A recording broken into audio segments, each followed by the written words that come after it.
நபிகளாருக்கு ஒரு கவலை இருந்துச்சு, ஒரு சுமை இருந்துச்சு. என்ன சுமை இருந்துச்சுன்னு கேட்டால், இவ்வளவு சுகமான நேர்வழிகாட்டுதலை இந்த மக்கள் ஏற்றுக்க மாட்டேங்கிறாங்களே அப்படிங்கிற ஒரு கவலை இருந்துச்சு, ஒரு துன்பம் இருந்துச்சு. அந்த கவலை நினச்சி அவங்களே அழிச்சுக்குவாங்க என்கிற அளவிற்கு எல்லை மீறி கவலைப்பட்டாங்க.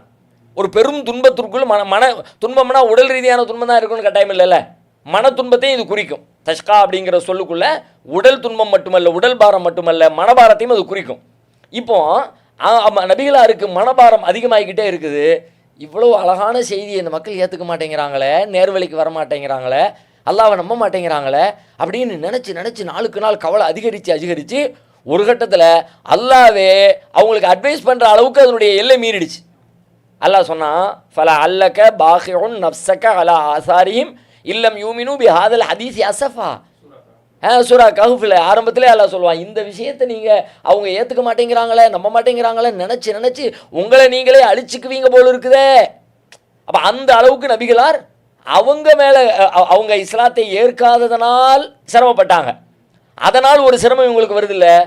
இப்போ அல்லாஹ் அதுக்கு பதில் சொல்கிறான், இந்த குரானை உங்களுக்கு நீங்கள் இப்படி சிரமப்படுறதுக்கெல்லாம் இது பண்ணலை, சொல்கிறத சொல்லுங்கள், ஏற்றுக்கிறவன் ஏற்றுக்காமல் போயிடுவான்.